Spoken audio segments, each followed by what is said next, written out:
Olá, trabalhador e trabalhadora em educação. Está no ar mais uma edição do APPI Cast. Hoje vamos abordar o projeto Cultura Afro-Brasileira, que está em execução na Escola Estadual Fábio Araripe Goulart, de tempo integral no Teotônio Vilela. Olá a todos, e aqui para falar desse projeto, os seus objetivos, os seus entraves, as suas nuances, está aqui o professor coordenador do projeto, professor Eduardo Regis, conhecido também como Morcegão. Se quiser contar um pouco também da história do apelido, a gente aceita, viu? Seja bem-vindo. Boa tarde a todos e todas, todos os ouvintes aqui do podcast. É um prazer estarmos aqui. Isso aí, Morcegão. Então, para começar, quais os objetivos gerais do projeto? Qual o percurso para colocá-lo em prática? Boa tarde. O objetivo, assim, geral do projeto é trabalharmos com foco na Lei 10.639/2003, que trata da história e cultura afro-brasileira e para as relações étnico-raciais na educação básica e também superior. Então, o foco do projeto é potencializar a lei, né? Já tem mais de 20 anos que foi aplicada, aprovada para trabalhar nas escolas da educação básica. Com isso, a gente trabalha com foco. A gente já vem trabalhando, né? E agora, com o projeto, vamos realizar essa mostra afrocultural no Colégio Araripe, tempo integral, o CEPFAG. Dias 19, amanhã, né? 21 e 22 de novembro. Então esse projeto, ele partiu da escola, é uma ideia sua? Como é que foi assim, a formação dele? Esse projeto... Como ele nasceu? É uma ideia minha. Como eu sou um professor, né?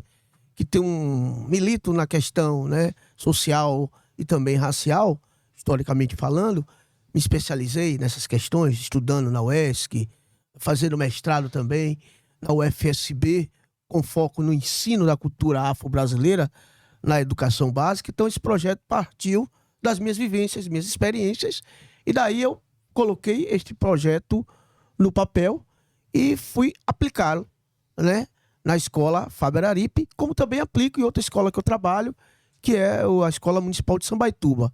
Mas, especificamente, este aí agora que nós estamos tratando, é no CEPFAG, Colégio Fábio Araripe Goulart, certo?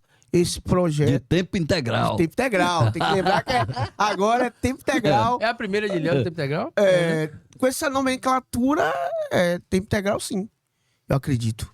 É que é uma das primeiras de Ilhéus, é o Fábio Araripe como tempo integral. Mas depois tem aquela escola ali do, como é que se diz? Eu esqueci o nome da escola. Sim. Ali o Modelo, né? Que também tem tempo integral. São as duas primeiras. Tem Fábio Araripe a primeira. Primeira, eu lembro da implementação. É a primeira. Mas esse projeto, você falou que teve um edital. Exatamente. Sim, bom lembrar. Esse projeto teve resultado, né, de um edital, de uma política pública implementada pela Secretaria do Estado da Bahia, junto com a CEPRUME, a Secretaria de Promoção da Igualdade Racial. Nós submetemos esse projeto, né, projeto de edital, no final do ano passado, de 2023, ele foi aprovado e este ano começa a ser aplicado, certo? Desde abril, o projeto está em andamento e culmina agora no mês da consciência negra. Certo? Em novembro. Recebeu verba do governo estadual? Sim, recebeu um valor específico, né? Aqui em Ilhéus nós concorremos, foi um concurso, né? Edital Macota Valdina. A Macota Valdina é uma educadora, mulher negra, que foi, né? Ela faleceu e era educadora em Salvador, babalorixá, escritora. E esse projeto tem, em sua homenagem, né? O Estado da Bahia, através da Secretaria do Estado da Bahia de Educação, junto com a CEPRUME, né, também abre essa política pública de editais voltado para as escolas públicas do Estado. Então, nosso aqui, tivemos, acho que, além da minha escola, tiveram mais 2 escolas, ou foram 3, que concorreram, competiram aqui em Ilhéus, né, fora as outras. Foi em toda a Bahia esse projeto, né? Esse concurso, né? A segunda edição do concurso Macota Valdina. Nós submetemos a nossa proposta e foi aprovada e estamos executando desde abril deste ano de 2024. Culminando agora no mês da consciência negra, com ações, né? Aí, o que é o projeto, na verdade, né? O projeto, ele tem roda de conversas, oficinas para os estudantes, né? Desenvolvida com convidados, né? Professores ou não professores, ligados ao movimento social negro ou não, mas que tem uma ligação com a temática, né? Da cultura afro-brasileira. E essas pessoas foram convidadas e foram desenvolvendo rodas de conversas, oficinas, e o resultado de tudo isso, né, vamos ter agora com essa mostra afrocultural no Colégio Faber Aripe Goulart. Então, de abril para cá, o projeto ele vem sendo implementado. Essas etapas eram o quê? Mensais? Sim, essas etapas eram mensais, né? Os alunos, né, têm as oficinas, tem a colaboração, cara, dos nossos queridos professores também que participaram, né? Estão participando das ações, né? Eu sou o coordenador, né? O proponente do projeto, mas, né? Sozinho a gente não aguenta, como diz Mano Brown do Racionais, né? Então a gente tem que ter os aliados, né? Nessas horas, né? A gestão colaborando, a coordenação, os colegas que estão se envolvendo mais diretamente, mesmo aqueles que de forma mais indireta, saem das aulas, né? O professor X sai das aulas para ter a oficina X do projeto. Tudo isso vai contribuindo para a ação do projeto Cultura Afro-Brasileira no Colégio CEPFAG. Me fala um pouquinho aí da participação dos alunos nesse projeto. Bom, os alunos é como sempre, né? Quando teve o projeto, se amarraram, né? O projeto sempre roda de oficina, tem os convidados, tem algo produzido pelos alunos, ele mesmo produzindo dentro do resultado das oficinas, lanches específicos. Então tudo isso, né, anima a meninada, o debate, a reflexão sobre a questão social e racial e de gênero no Brasil. Legal. Então a abertura ela vai abordar aí essa relação África-Brasil, né? Exatamente. Sobre um olhar histórico. Sobre o olhar histórico. Comente isso pra gente, por favor. Bom, a relação África-Brasil sobre um olhar histórico. A gente sabe que a nossa historiografia, né, ela foi muito focada na questão eurodescendente, né? Só estudava a Europa, né? E pronto. Na história do Brasil, quase sempre, né? Focada numa visão colonizadora, né? O nosso currículo escolar, né? Muito eurocêntrico. E nunca tinha abertura, ou pouca abertura para as questões, né? De África, o África-Brasil, e até as questões dos povos originários. E essa história começa a mudar. Quando? Quando os movimentos sociais negros começam a cobrar, a reivindicar por essa proposta, essa implementação do estudo de cultura, né, nas escolas, na educação básica. E isso ganha força a partir de 2001. O que é que acontece em 2001 em Durban, na África do Sul? A Conferência Internacional de Combate ao Racismo e à Xenofobia. O Brasil fez parte dessa conferência, se comprometendo em desenvolver políticas na área da educação, saúde, né, de combate à desigualdade, ou seja, combater essa desigualdade social e racial e de gênero que é estrutural em várias parcelas do mundo, inclusive aqui no Brasil. Por isso, ainda naquele contexto, em 2001, o Estado brasileiro se compromete com essas políticas. E isso é resultado dessas políticas de ações afirmativas, certo? Tanto o ensino de cultura afro-brasileira, como também as cotas, né, no mercado de trabalho e nas universidades públicas do Brasil. Como você conversou aqui, você falou que tem muitas oficinas, roda de conversa, não é isso? Há também, com certeza, apresentações culturais no evento. O que as pessoas poderão ver nessas apresentações culturais? Assim, entender que a cultura, enquanto arte, ela não é só entretenimento. Ela também é uma ação social e política. A arte é política, né? E quando você trabalha numa perspectiva temática, né, focada nas relações étnico-raciais, essa perspectiva política, ela começa a ser mais exposta nesse processo artístico e cultural. O bater tambor ou tocar tambor não é só tocar tambor, né? Tem uma mensagem naquele conteúdo de tocar tambor, né? Tem uma mensagem cultural de herança africana e que vem aqui para a nossa cultura brasileira, né? Dentro desse processo diaspórico que houve do continente africano, desde o antepassado, com milhares de homens e mulheres que foram, né, escravizados e vieram do continente de África para o continente das Américas, e dentro das Américas, o Brasil especificamente. América do Sul, né? O Brasil, o único país, né, português de língua... o único país da América de língua portuguesa. Eu vi o Gabriel Colo veio aqui ontem, ele é um saudoso escritor Gabriel, falando de linguagem, né? A língua como uma forma impositiva em um continente tão imenso como o nosso, né? Falamos um idioma só, né? Até o século XIX não se falava português no Brasil. Você tinha muitas línguas de povos originários falando no Brasil. O que é que vai fazer mudar, né? Quando a família real portuguesa vem para o Brasil, perseguido pela a França, ela transporta todo o processo, né? Quase que um Estado português aqui no Brasil. E começa a fazer mudanças também nesse Brasil. E começa essa imposição da língua, porque o dominador, o colonizador vai impor a sua língua, né, sobre os colonizados. Isso começa a ter uma modificação, né? E aí o português entra como uma língua imperativa aqui, impositiva no Brasil, né? Porque era para nós estávamos falando outras línguas também, não só palavras de origem, né, africana ou palavras de origem indígena, mas línguas específicas indígenas e africana, além do português, como tem outros países, né? Tem até países como menores que nós falam mais de um idioma, 2, 3, e aqui é um país continental, para você ver como a questão da língua como imperativo, como algo impositivo que foi colocado aqui no Brasil pelos portugueses. E essa relação Brasil-África, né, como continente, ela é muito forte também no nosso paladar.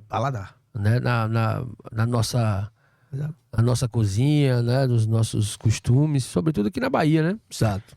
Então, esse projeto também aborda a culinária? Claro, a culinária faz parte também da luta e das resistências. É uma sobrevivência, é uma forma, né? Quando se fala de empreendedorismo hoje, essa palavra que está em moda, em voga, isso já acontecia com outras, né, nomenclatura, Sim. desde o escravo de ganho. Quem eram as escravas de ganho? Os escravos de ganho. Aqueles escravos que saíam para as ruas, né? Saía, né, da casa grande, ia para a rua vender produtos, né? E aí, geralmente homens ou mulheres que vendiam esses produtos, eles levavam uma parte desses produtos, né? Uma parte desses produtos que eles vendiam para comprar a sua carta de alforria junto ao seu senhor. Então, essas mulheres que já estavam a quituteira, a baiana do acarajé, todas as pessoas que hoje chamam, né, numa linguagem moderna de empreendedorismo, digamos assim, eram pessoas que, né, que estavam querendo sair da sua condição Sim. de escravizadas. E trabalhava com carga horária, né? Claro. Na escravidão e depois no pós-escravidão. E o reflexo disso, essa relação capital e trabalho que nós temos, né? Uma carga horária pesada, né? Um salário baixo. Por isso que hoje, no século XXI, a gente está lutando, né? Para quebrar essa questão da escala 6x1, que é reflexo do processo de colonização, né? Sim. Trabalhar bastante e pagar muito pouco o salário no Brasil. Vocês sabem que, no médio, um trabalhador brasileiro ganha no máximo 2 salários. 45% da população brasileira, segundo o IBGE, ganha 2 salários mínimos. Que é... né? E essa população é geralmente a negra? Essa população é pobre e geralmente é uma população negra. No máximo 2 salários mínimos para sobreviver. Né? E vocês sabem, aí é uma correria danada, né? Para trabalhar apenas 45% da população ganhando, em média, 2 salários mínimos. Consequência dessa mentalidade escravocrata nossa, né? Escravocrata nossa, né? E não Nossa. por acaso, quando você vai nas redes sociais, os maiores argumentadores e defensores para a manutenção da escala 6.1 são representantes da classe média alta ou alta, brancos, que não trabalham no 6x1, né? Exato. Outro dia eu estava conversando com um colega de que a classe média alta ela não defende o 6x1, na verdade ela já está contribuindo com a narrativa contra, mas todos eles escutam coaches que pedem para eles desacelerarem, tirarem um dia para descanso, para ter com a família, mas não quer isso para quem está lá produzindo, exatamente, né? É interessante isso. É interessante isso, essa questão, né? Porque você tem, se a gente for pensar o Brasil, né? Direito às empregadas domésticas, em sua maioria mulheres negras, trabalhavam sem direito à carteira assinada, né? Há pouco tempo atrás, geralmente trazia uma menina da roça, né? Vou trazer uma menina da roça para trabalhar aqui. Tô dando oportunidade. Vou dar oportunidade, vou dar uma roupa. Acontecia às vezes de o patrão, né, abusar sexualmente dessa jovem, engravidava, e depois mandava essa menina embora, sem nada, sem direito a nada. Houve mudanças, né? O segmento de empregada doméstica se organizando em seus sindicatos, né? Tiveram um papel importante nessa mudança de cobrar os direitos, né? Das trabalhadoras domésticas. Sim. Certo? E aí deu todo esse processo de luta de resultado, né? Para trabalhar e ganhar, assinar carteira, ganhar salário, né? E tentar transformar uma mentalidade, né, nossa de escravidão, herança de escravidão, né? Vou ajudar, como você falou, dar oportunidade. E não garantia os seus direitos trabalhistas. E essa pessoa que não garantia seus direitos trabalhistas, queria os seus direitos garantidos enquanto trabalhadora também, muitas vezes. Mas não queria garantir dos outros. Aí você tem uma questão social, né? E uma racial também envolvida nesse processo. Okay? Fale, pode falar. Não, é isso.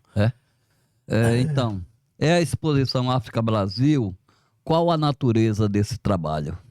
A natureza desse trabalho? Sim. A gente está falando do projeto, né? Qual a natureza dele aí, principalmente? E eu queria fazer até uma pergunta antes que eu deixei passar aqui. Se a comunidade externa da escola está sendo convocada ou convidada para ver essas apresentações também, além dos alunos e convidados nessa roda de conversa. A natureza desse projeto, como eu coloquei, é trabalhar com a lei. Mas trabalhar com a lei, né, nessa reflexão, né, nessa mudança curricular para as relações étnico-raciais. Por quê? Quando a gente é sabido que quase todo mundo, a maioria do brasileiro, se você perguntar se há racismo no Brasil, boa parte vai dizer que sim. Mas boa parte vai negar a prática do racismo. É uma contradição, né? É o racismo sem racista, né? O Munanga, Kabengele Munanga, um pesquisador negro, professor, ele coloca que o racismo no Brasil é um crime perfeito, né? Porque tem um crime e ninguém assume o crime, né? Tem um crime, mas ninguém é criminoso. Tem denúncia, mas ninguém é criminoso. Geralmente, quando você tem essa questão do racismo, é sempre negada, né? Sempre negada. Mesmo na atual conjuntura, que a gente tem as mídias digitais, o cara ali, né, destilando o seu racismo, mas quando o bicho pega, né? No linguajar, o bicho pega, ele nega, aí vai dizer que foi um amigo, uma amiga, mimimi, vitimismo, politicamente correto, essas coisas do dia a dia, para, no fundo, ocultar a sua face racista. Então é isso, né? Trabalhar com essas reflexões, né? Porque ninguém nasceu, né, com preconceito racial, nada disso. Foi aprendido. Se você aprendeu, você pode desaprender. Basta também querer estar aberto à discussão. Sim. Né? É uma questão universal. Não é uma questão... Se ficar na defensiva, na negativa, dizendo que tudo é mimimi, você não avança. Você não avança. Se você não ter a possibilidade de ter feito e partir para ouvir, né? E ouvir é um processo também educativo, né? Para todos nós, professores, alunos, e depois pesquisar, e depois se refletir seu dia a dia, é uma perspectiva de mudança, de transformação. E também não é só uma questão comportamental. É todo um sistema que foi criado, né? Uma concepção ideológica, né? Que tem seu elemento social, racial, econômico. Quando a gente está falando de racismo, não está falando só de questão comportamental. Está falando de economia, de política, né? De cultura, de comportamento também. Porque se a gente for pensar, né? O Gabriel colocou aqui, né? Muito bem que a história do racismo foi o problema dos brancos, no sentido da criação, né? Da criação desse processo, né? E que foi crescendo quando ele viu o outro. Quem era esse outro? O outro era o não branco. Quem era o não branco? Os indígenas, sobretudo, e da América e os negros africanos. Então todo esse não branco foi construído sob uma égide, uma ideologia de inferior, né? Na tentativa de desumanizar o outro. E a primeira perspectiva do racismo é de viés religioso, né? Porque o racismo não é só pensar racial, tem suas facetas. O viés é religioso. O que é que se dizia lá no século XV e XVI, nas grandes navegações? Né? Não civilizado, não cristão. Né? Tanto que quem não era cristão dentro da Europa, que era quase que levado a ser, forçado a ser cristão. Por exemplo, os judeus. Tinha que negar a sua face judaica e adotar ser um cristão novo. Quem era o cristão novo? Eram judeus convertidos, que tinha que negar que eram judeus, certo? Para poder ali não ser perseguido dentro da Europa, né? Na Idade Média, quem eram as bruxas taxadas? As mulheres que não eram cristãs, as mulheres ciganas eram taxadas de bruxa, né? Porque não fazia parte ali, né, da concepção cristã. Então, as curandeiras e etc e tal, era taxada de bruxaria. Então, essa primeira concepção, né, de racismo, ela vem com a perspectiva, a princípio, religiosa. Depois vem um processo religiosa, cultural e mais tarde a científica entre o século XVIII e XIX.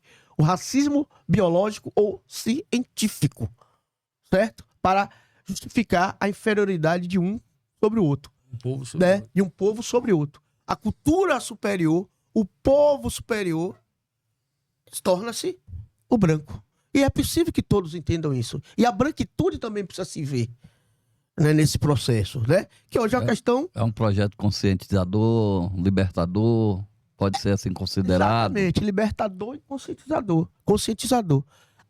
Voltando, a branquitude também precisa se ver. Que se coloca como se fosse universal, né? E o outro fica taxado como se fosse algo específico, né? A branquitude já entra como universal. É a ausência... tem uma pesquisadora chamada Leila Schwartz. Ela é mulher branca, judia, pesquisadora, professora acadêmica, e ela fala dessa questão da branquitude, né? Que não se vê, né? Se vê como universal, quase sempre. Né? E o outro como se fosse específico.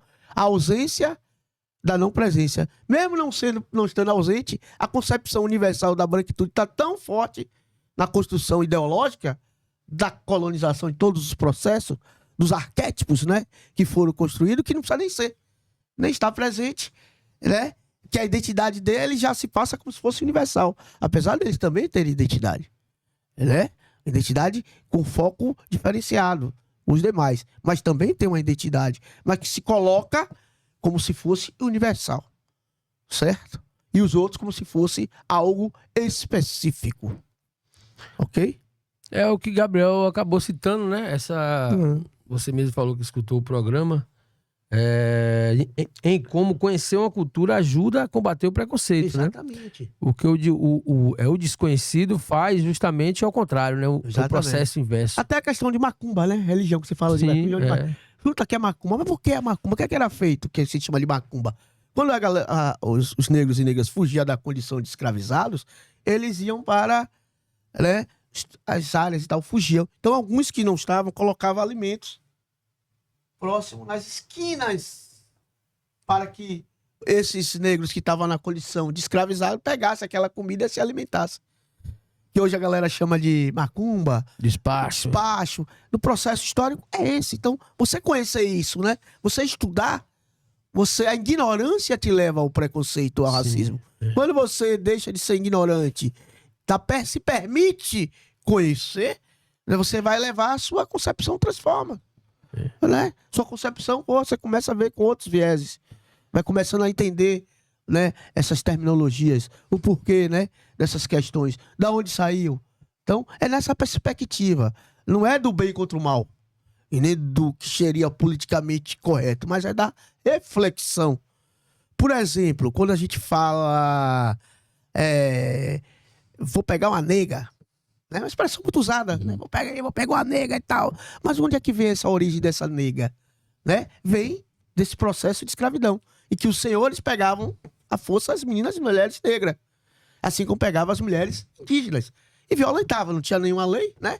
Se hoje, com lei, com legislação, acontece estupro, violência, imagine naquela época que um se achava no direito de ser o dono do outro, do corpo do outro. Então, vem disso aí. Então, a gente traz essas reflexões dentro de sala de aula, né, nos espaços, no debate, para que o aluno possa refletir. Não como um apontar de dedo, né, mas da reflexão. Porque são coisas que foram, né, normalizadas no dia a dia e a gente reproduz sem perceber. Dá uma cutucada, né? Dá uma cutucada, levar uma reflexão. Como uma didática pede. Didática. Que você possa ser sua própria agência regulamentadora, eu falo. Sim. A sua mente é a sua agência regulamentadora. Você que tem que se gerir, cara. Você que se autogerir. Isso aqui não cabe mais fazer, mais dizer, ficar fazendo por aí. É chegar nisso, que cada um possa se auto-refletir. E no campo das religiões, isso é muito presente, né? Eu acho engraçado porque nós moramos num estado com uma cultura negra muito presente. A religião, o candomblecismo, o Umbanda é muito presente. E até hoje, se você chegar num bairro, por exemplo, eu dava aula no Banco da Vitória, e se você falar o nome candomblé em sala de aula, algum aluno vai gritar, Deus é mais, Deus me livre. Então, assim, já é uma cultura que vem de casa, né? Ele aprende que a religião de matriz africana não é algo bom. É satanizado. Né? É satanizado, exatamente. É isso. E isso tem... Isso parece que aumentou, cara. Porque antigamente, há pouco tempo atrás, você para pegar 7 meninos para comer caruru, era uma coisa mais fácil. 7 crianças. Simples, né? Simples. E todo mundo sabia que era. Na verdade, eles caçavam.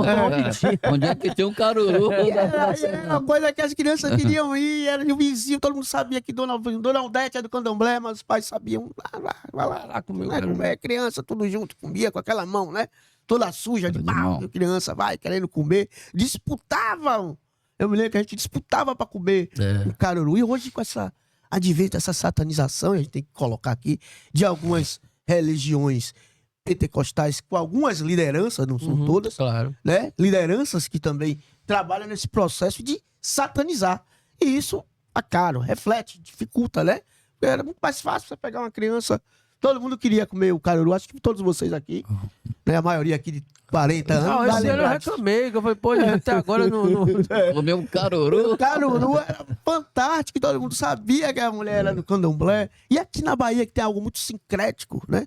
Eu me lembro que meu pai trabalhava na prefeitura e tinha um babalorixá muito famoso, funcionário público, Pai Pedro. Pai Pedro. E dia de sábado a gente ia pras festas de Pai Pedro, todo mundo. E no domingo ia pra igreja e tava tudo certo. Tava tudo certo. Não deixava de ter o viés cristão e nada, e estar lá, né? Na festa de Pai Pedro. Tinha várias autoridades, várias pessoas, eu me lembro, desde guri, na festa de Pai Pedro. E no outro dia tá na igreja católica, de boa, se não deixar de ser religioso ou católico. Eu acho que o respeito é o que é importante demais, assim. Hoje eu tava olhando hoje as redes sociais, aí teve uma publicação de Lázaro Ramos, e que ele foi capa de uma revista, uma reportagem e tal, e aí perguntaram a ele da religiosidade, ele falou, olha, minha avó era mãe de santo, minha mãe era uma dessas igrejas pentecostais, não sei se é a Assembleia, alguma coisa assim, meu pai era católico, e eu acho que uma tia espírita.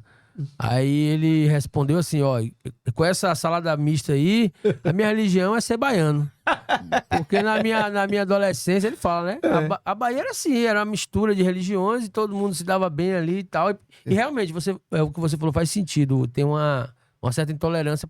A intolerância religiosa aumentou. Aumentou. Né? E aí vem a ignorância, e a falta. E isso reflete no espaço escolar. Porque a escola não está a parte da sociedade. Todo mundo foi público da escola pública um dia, né? Passou por ela. Pode ter desistido, mas passou por ela. Né? Eu os devo a todos. E tudo que acontece fora da escola vem para dentro da escola pública. Não é uma coisa alheia. Você não só está estudando conteúdo de português, de matemática, desfocado da realidade. Ali não é uma ilha. Não é uma ilha. Ali tem problemas da sociedade que reflete. Né? Questões de drogas e etc. Sim. Que reflete, racismo e etc. Tudo reflete no espaço escolar. Porque ainda, imagine uma escola, em médio o aluno fica 11 anos de sua vida, né? Dentro da sala de aula. Uma escola integral. Você passa parte de sua vida, 2 turnos numa escola, né? Lá no meu colégio mesmo são 9 aulas. Termina que hora lá? Começa às 7h30 até 16 horas. Então o aluno fica na escola o tempo todo. Então, né? Só vai chegar no final de tarde e no outro dia volta pra escola, né? Tem essa vivência. Ele tem a vivência na rua, na família. Porque os primeiros paradigmas para você quebrar, primeiros preconceitos, é no espaço familiar, né? É na família, né? É na família que você, né, reproduz muitas coisas de preconceito. E aí ele vem no bairro, nas vivências, né? E no espaço escolar, isso vai se refletir. Por isso da lei. Mas a lei não só pode ser um papel escrito. A lei tem que ser praticada. Tem que envolver todos nas escolas. O professor, o aluno, né? Os professores também se permitirem também a conhecer, a participar de qualquer área do conhecimento, de matemática, de química, pode trabalhar. Temos experiências exitosas, o professor de várias áreas, não só das áreas de humanas, como a minha formação, né, que é de história ou de linguagem, né, de filosofia, sociologia, mas as áreas de exatas, né, pode participar. Porque eu me lembro que o professor dizia, toda a ciência é humana, é feita por um ser humano. Essa coisa de classificar, dividir, foi muito do processo do cartesiano, né? De dividir a área por conhecimento. Se você for pensar, né? Os intelectuais, o filósofo da antiga dominava vários conteúdos. Falar de filosofia, falar de matemática, de física, né? Não era só a filosofia interligada com um pensamento amplo, né? Com história, com matemática, era físico, era ao mesmo tempo, tudo ao mesmo tempo. Era uma formação mais completa. Com o processo da Revolução Industrial, você tem um processo do Fordismo, né? Dividir, acelerar a produção. Dividir para separar. Exatamente, para acelerar as produções. Então você divide, categoriza, você vai só estudar isso aqui. E vai perdendo a noção do todo. Ó, você vai estudar só química, você vai só estudar matemática. E vai perdendo, uma vez, a noção do todo. Como a matemática e a química tem a ver com as relações étnico-raciais, tem a ver com a cultura afro-brasileira, né? O professor de matemática, o professor de química. Então tem esse processo, né? De você também poder envolvê-los, né?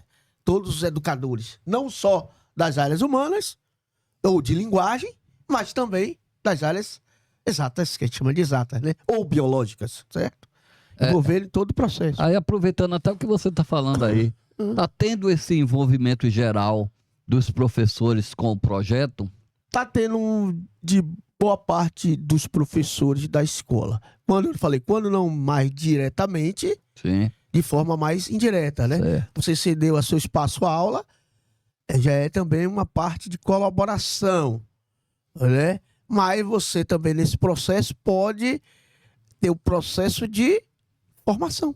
sim. Está apto também a assistir, participar, né? Não só ceder aula, mas participar Sim. da oficina também é um processo de formação, né? De você parar, assistir, ver uma aula, né? Um debate. Uma oficina, uma roda de conversa. Perguntar, se não quiser perguntar, só ouvir. E ali você, naquele processo, você poder também se inserir mais diretamente no futuro. Né? Esse é o primeiro ano, se eu não me engano, que o dia 20 é feriado, né? Você acha que a data ela está sendo bem utilizada pelas escolas, está servindo para a opinião pública, a mídia está utilizando ela para forçar uma reflexão? Assim, as escolas... E rapidinho, o dia 20 é o dia do... Não, mas é em simbologia agora é o mês da consciência negra, Zumbi dos Palmares, né? Sim, mas é o dia da morte de zumbi. De zumbi. Então, você falou o quê? Me repita aí que eu... Não, se o dia você acha que... Eu perdi aqui. Se você acha que teu dia simbólico, o dia, tá servindo de reflexão para ser trabalhado os temas, não tanto se na esconda mídia... da câmera, não. Vê que, porque tem uma câmera aqui e tal, não sei o que. Já viu, percebeu que eu tô... Como aqui também é um bate-papo, é uma roda de conversa. De vez em quando chega o microfone e fala... Um papo descontraído. Né? Você acha que a data tá servindo? Tá assim, Eu acho que para provocar a sociedade, mídia? Porque tá tendo um avanço. Antigamente era o dia da consciência negra. Depois passou a ser a semana, agora é o mês. Todo dia é dia de consciência. Né? Mas o mês é para pelo menos provocar a discussão da questão social e causar mudança nos indivíduos, nas pessoas. E eu acho importante ter o feriado, porque o povo brasileiro vai saber que dia 20 é feriado, porque o movimento social negro pautou essas questões. Sim. Né? E o feriado também é bom para, né? Para diversão, para relaxar nessa carga horária pesada que nós temos, né? E a praia, pode ir à praia, curtir sua praia, Sim. etc. Mas vai saber que é uma luta do movimento social negro. Certo. Está ali naquele dia, né? Pela essa luta histórica, né? Dos movimentos sociais negros. E que essas questões não é só de negro, né? É uma questão da sociedade. Social. O não negro tem que se envolver também nas questões, né? Das questões de racial, negra, indígena, da mulher, porque tá todo mundo aqui nessa sociedade. Então é uma questão social. Não é só do movimento negro ou do professor negro que trabalha com a questão, mas de todos. Devem se envolver de várias formas. Parar para ouvir já é um processo de formação. Depois buscar, estudar, ler, pesquisar, faz parte do processo de formação. E formação hoje você pode fazer todos os dias. De várias formas, de várias maneiras. Entendi. Trazendo para o poder público, você acha que aqui o poder público municipal, você está falando que fez parte de um projeto, né? Você apresentou uma política pública estadual, não é isso? Exatamente. O poder público municipal, você acha que está se organizando para alguma coisa ou fortalecendo alguma ação agora para o dia 20? Ou você está achando que está uma coisa mais focada nas escolas mesmo? Até porque você é da rede municipal e estadual. Exatamente. Olha, eu assim, vou pegar por parte. Na escola pública municipal, todos nós conhecemos, a realidade da estrutural é muito ruim, né? Eu faço esse projeto na escola pública municipal de Sambaituba com a ajuda dos outros colegas, professores, gestão e tudo.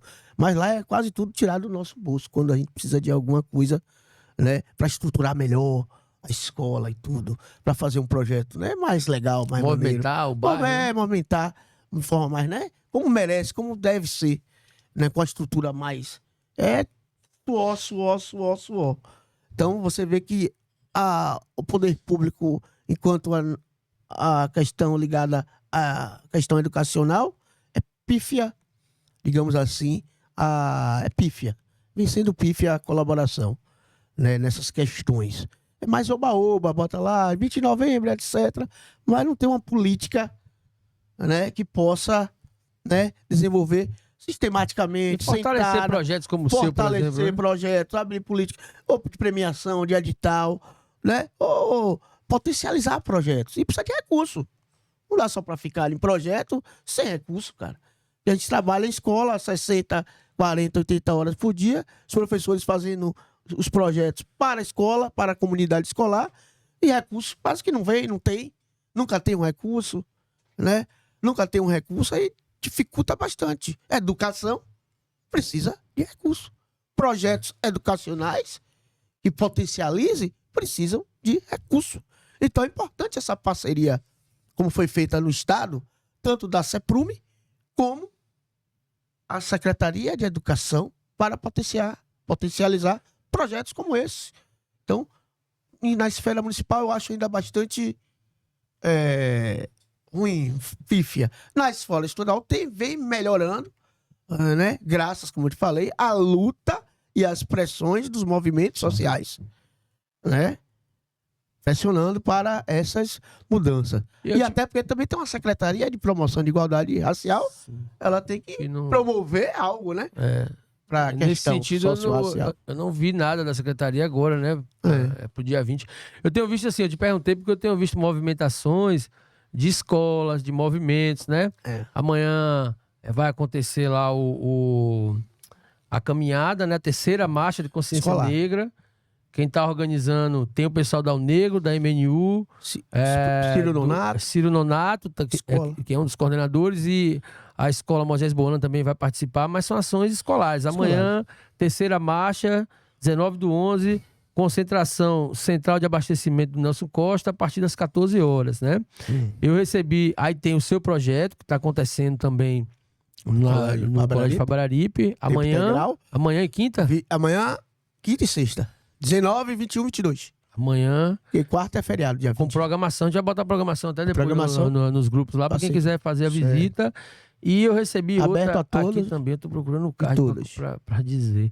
Mas eu recebi outra, peraí, é da escola do Banco da Vitória. Vai fazer também Negritude em Foco amanhã e no sábado. Projeto antirracista, tem participação aí de Kel Apoema, doutor em educação, professor Tumissa, de Lazenze, vai fazer a apresentação lá no sábado. Colégio municipal, mas quem tá fazendo é a escola, não é a ação né? Então, assim, com várias... Tem programação também no Banco da Vitória amanhã e no sábado. Aí tem a marcha, né, da Consciência Negra e a ação de vocês. Então, assim, eu perguntei por isso, porque eu tô vendo muita ação, né, de escolas, de movimentos, exato, mas eu não vi, assim, nenhuma promoção do poder público municipal. Já tem sido assim, né, cara? A gente tem uma Secretaria de Educação que poderia fazer algo, né? Mas enquanto tá pedindo dessa gestão, essa gestão já está acabando, né? Espero que a próxima gestão, né, faça algo, né? Não sei quem vai estar na gestão da Secretaria de Educação, possa vir conversar com os movimentos para poder fazer algo que potencialize a Lei 10.639 e também a Lei 11.000, né?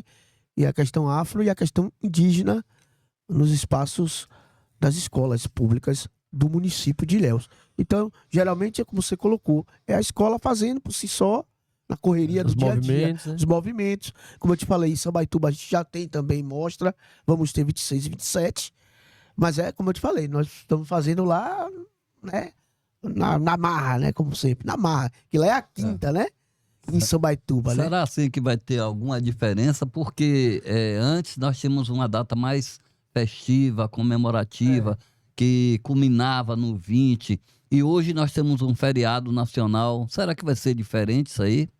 Ou pode ser diferente com relação à própria visão das escolas e do governo? Porque também não é fácil você levar pessoas no dia do feriado nacional. Claro. Por isso que não... A escola levar as pessoas para isso, né? É isso, né? No dia de feriado, eu acho que por isso que a nossa é 19, 21 e 22, porque a gente sabe que feriado foi feito feriado também para as pessoas poderem fazer o que quiser.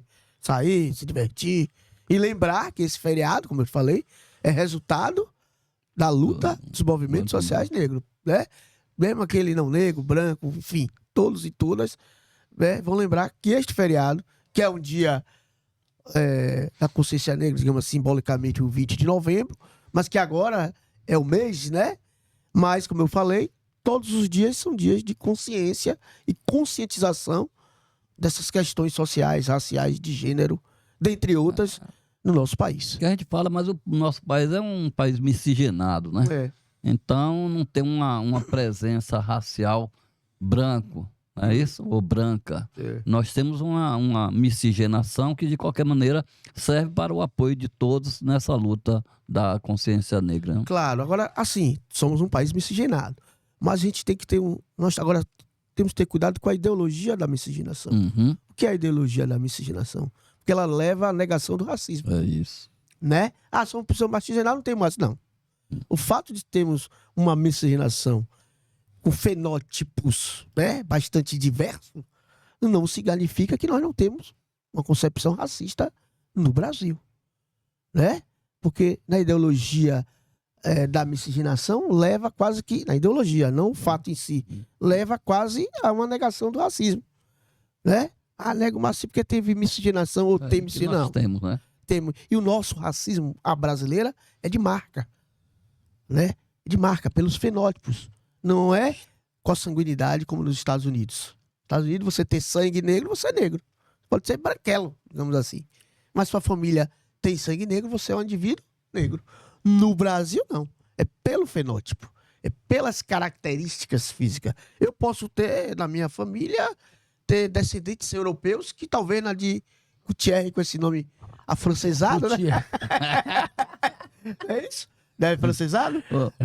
Ou Nogueira, português. Eu posso ter mais do que os dois juntos. mas o meu fenótipo, as minhas características nas relações sociais de poder. Os traços negroides. Né? Eu me percebo como negro e a sociedade me percebe como um homem negro. Diferentemente do nosso amigo aqui, Gutierrez, né? As pessoas, a sociedade, o descreve como um homem branco. O Gutierrez ou o Guerrieri? Gutierrez. Como um homem branco, não tem problema a questão, né? Então é isso, perceber, essa que é uma diferença no Brasil. Não é sangue. Como toma uma dura, né? Colé negão. Né? Não é pelo sangue, eu tenho 10%. Não. Colé negão, o que é que tá pegando? Então são essas coisas que a gente... Ou vou pegar uma nega. Não, exato. Porque fica parecendo, como a gente tava falando, que só o outro é racializado. Ninguém fala colé brancão. Colé negão, né? Colé negão. Ninguém fala. Mas o branco também é racializado em polos diferentes. Né? A branquitude é como se fosse universal. E o outro específico. É igual o hétero, né? Sexual, ninguém fala aí hétero. Qual é heterosão? Né? Tá com heterotagem? Você fala, tá viadagem, né? É assim que as pessoas falam. Tá com viadagem, tá com não sei o quê. Não é assim? Porque o hétero é o padrão. Foi colocado como padrão, né? Então o outro é... Qual é viadagem? Tá tudo viadagem. E eu tava conversando com um amigo meu, ele é homossexual e professor, e a gente falava muito, qual é, não sei o que, viadagem e tal. E aí ele começou a refletir, né? Aí ele começou a falar, pô, já vejo vocês com heterotagem. Heterotagem. Eu comecei a refletir que tudo era dizer que era viadagem, né? Ah, por que você fala heterotagem, né? Então era uma reflexão sobre as nossas posturas, né? Porque na verdade é uma brincadeira, etc e tal, mas que acaba, de certa maneira... normalizando, naturalizando, né, os preconceitos nas nossas relações, né? Principalmente na hora que fala que o Brasil é um país miscigenado. Nessa concepção, é um país miscigenado, sim, mas isso não significa que não tenha racismo, né, no Brasil. Aí toda vez que tem um fato, o cara vai buscar um amigo, um irmão. Eu até tenho um parente, tenho um amigo, irmão, namorada, primo, sim. Daí, eu tomo cerveja com o professor Eduardo. Com você não tá dizendo nada, velho. Você tem atitude preconceituosa, racista, mesmo você tendo casado com uma mulher. Sim. Preta, tendo filho preto, você pode ter atitude, né, que você nem perceba. Ou até que perceba, mas você nega. Rapaz, isso é verdade. Minha mãe comportamento, né? Enquanto comportamento. Quando minha mãe estava internada em São José, aí ao lado dela tinha uma senhora negra, também, já com um estágio terminal ali de câncer. E o marido dela ficava acompanhando ela. O marido dela bem branco mesmo, pele clara. E uma vez eu conversando com ele no corredor, aí ele falou assim, rapaz, né? Ó, minha mulher ali, velho. Ó, você tá vendo ali? Pretinha, né? As palavras dele, né? Pretinha, né? Mas pensa numa alma boa. Eu falei, alma branca. Nós estamos falando de dizer isso, tem alma branca. Então você falou aí que o cara pode ser até casado, pessoa casada, ou com um homem ou com uma mulher negra, e mesmo assim tem atitudes racistas. Isso é um comentário altamente, né, racista, né? E ele não se percebe, às vezes, não se percebe. Precisa perceber-se, enquanto essas práticas, né, que foram normalizadas, isso do ponto de vista do comportamento, né? Sim. Como desconstruir isso? É um processo de reflexão, de mudança. Você também querer mudar, né? Não basta, vai mudando, vai ouvindo, né? E vai refletindo, vai pesquisando. Tudo isso faz com que você possa mudar, né? O seu comportamento, suas atitudes no dia a dia. Porque essas coisas se dão no dia a dia, na prática do dia a dia, né? Essas questões comportamentais. Agora, também não é só comportamento, é a estrutura, né?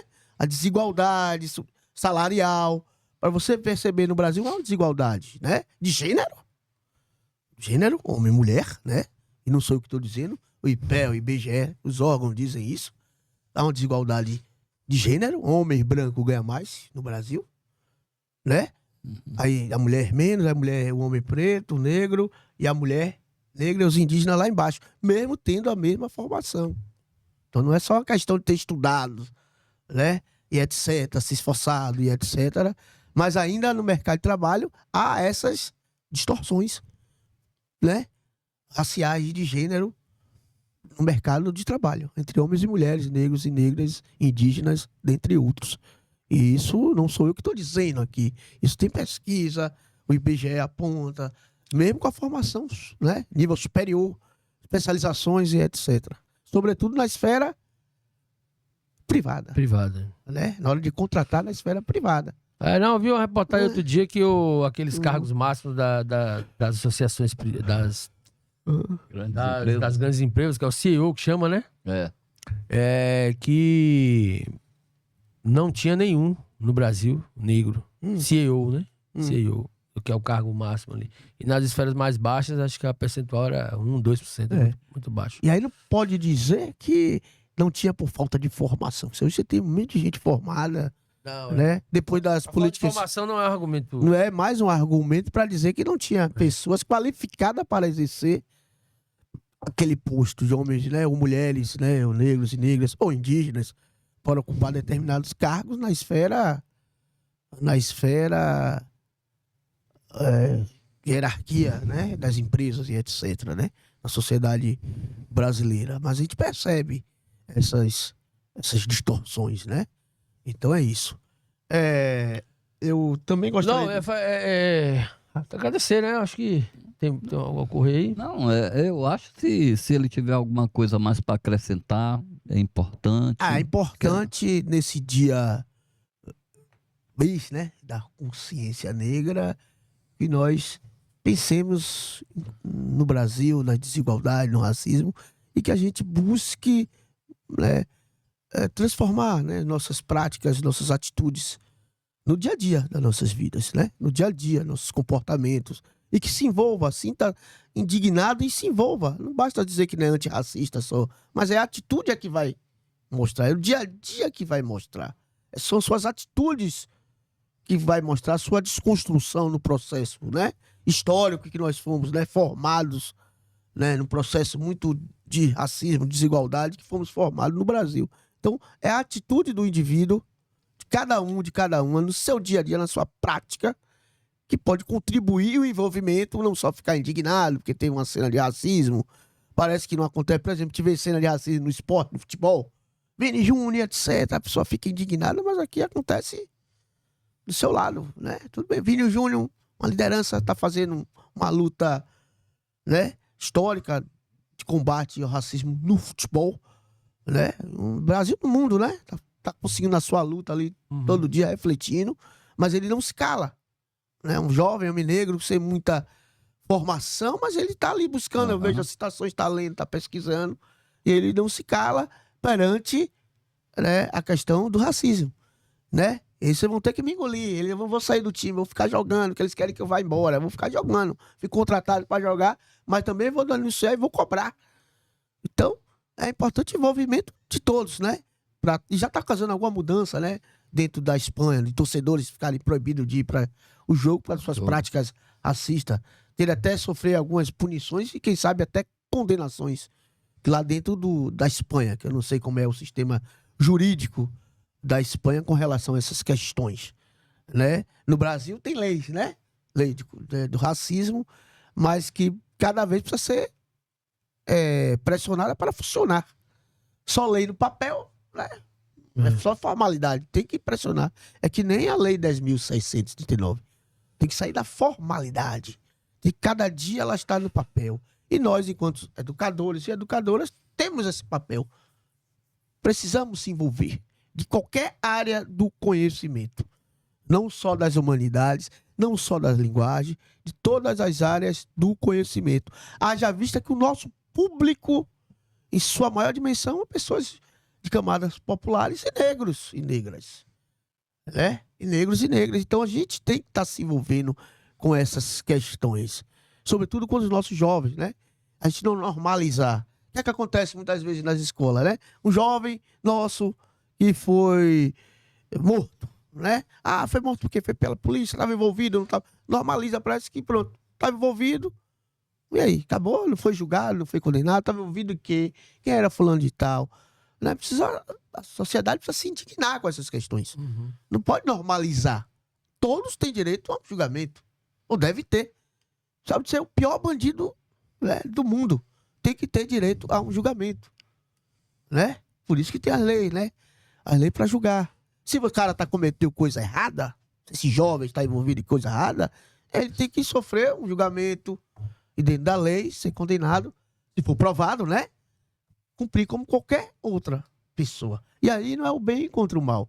A gente está pressionando por um modelo de segurança pública que modifique, né? Que modifique. E quem é que está, né, nessa ponta? O jovem, pobre e, sobretudo, negro das nossas escolas públicas.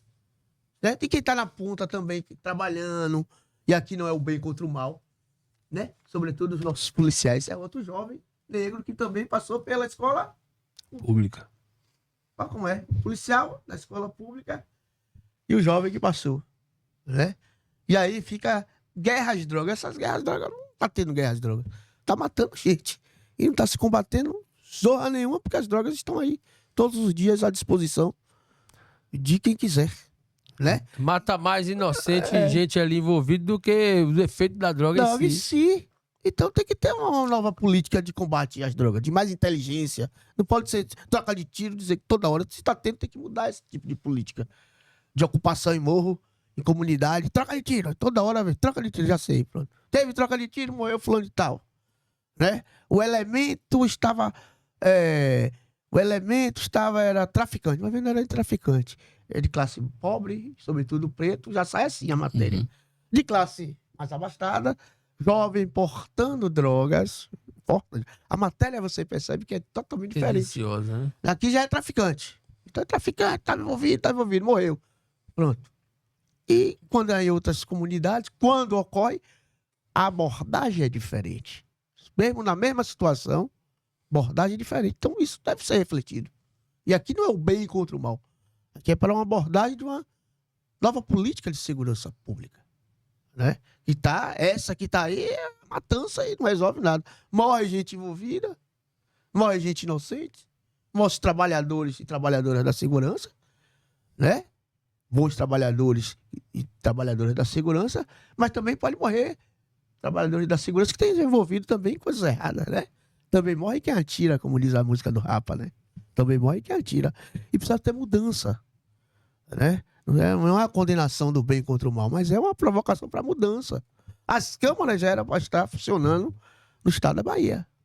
E a gente vem cobrando enquanto movimento social negro. E as câmaras funcionando, porque já provado que as câmaras, nos uniformes, né, inibe aqueles, protege o próprio policial e pode inibir aqueles que não trabalham certo dentro da sua função. Né? O que trabalha certo não vai ter problema. Não é porque ele trabalha certo, faz sua função. Agora aqueles que não trabalham certo vai querer, né, se eximir, etc e tal. Botar a mão. E protege ele também, que se tiver de fato houve, tem direito à autodefesa como qualquer outra pessoa. E a gente sabe que é uma profissão de risco, certo? Não está condenando ninguém aqui, mas é para uma mudança. Cegão, você falou aí de política, de mudança, falou de duas leis importantes, a 10.639 e a 11.000. Qual a importância dessas duas leis? Bom, uma dos povos originários, né, importantíssimo, já estava na formação da América ou das Américas. É importante, né, essa cultura indígena no nosso processo, na nossa formação social, cultural e política, e outra que veio também e foi escravizada também, né? E outra que veio de África e tem os seus afrodescendentes que estão aqui. Então, essas leis que se complementam, né? 10.000 aí vira 11.000, uma complementa a outra, mas pode-se falar das duas, é importante nessa formação. E a gente descolonizar a nossa formação, né? Nossa formação educativa, né? É muito colonizada. A gente precisa descolonizar.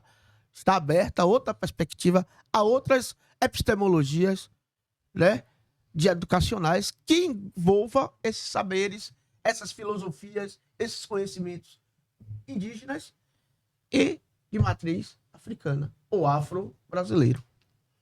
Certo? Não é um bem contra o mal, mas a europeia é importante, tem coisas importantes, a africana também, a indígena e as outras se complementam às vezes bebeu da fonte, né? E escondeu pelo processo de racismo mesmo. Bebeu daquela fonte e esconde aquela fonte que bebeu. É que é importante para a formação, né? Da formação de uma cultura de um povo, certo? Do conhecimento. Epistemológico, já que a gente trabalha com conhecimento, com epistemologia, né? Então, eu acho que a gente já se fala mesmo assim. Então, por hoje, é só, pessoal. Logo, quer complementar? Eu gostaria de agradecer a todos e todas. Também de mandar um alô para o nosso amigo Edson Alves, né? Assessor do nosso amigo vereador Cláudio, que está aí, né? Em um momento, né? Adoentado, mas vai sair dessa. Edson Alves, nosso amigo. Bombástico. O bombástico. O afro bombástico. Vamos visitar ele essa semana. Desejar melhoras aí o afro também. Bombástico. O assessor mais bombástico. Até estranhei, ele sumiu um pouco agora, esse período aí recente. Agora fiquei sabendo que ele estava meio adoentado, mas estamos desejando para ele todas as melhoras. Achei e a recuperação. Edson Alves, nosso afro bombástico. Então agora mesmo eu vou fechar. Por hoje é só, pessoal. Logo voltaremos com mais um tema de interesse da categoria em nova edição da PPI Cast. Eduardo Regis, nosso obrigado especial a você. Muito obrigado também aos trabalhadores e trabalhadoras em educação. A nossa marca é a nossa luta. Obrigado por aceitar o convite. Obrigado também a todos vocês, né? Batendo esse papo aqui descontraído, né? Então, e a turma aqui, né? Da produção. Luca, turma da produção. Bruna. A todos e todas, aos colegas ouvintes. Nossos técnicos aí, né? O e Bruno. Aí, gente? Me chame mais vezes também para debater essas questões e outras questões. Em breve né? Virão mais temas e vamos fazer um bate-papo. Só falar das questões. Estamos aqui com o técnico, o marqueteiro ali. O marqueteiro, o novo Nizanguanás da Bahia. Falamos de outras questões também, que às vezes tem a ver com a questão. Ou não. Não, tudo envolve o mês é importante. Obrigado, então, realmente. Obrigado também fora do mês para falarmos, né? Obrigado, categoria, por de várias questões. E por também. ouvir mais esse APPI Cast. Muito obrigado a vocês, meus Valeu. filhos. Agora pode soltar APPI Cast.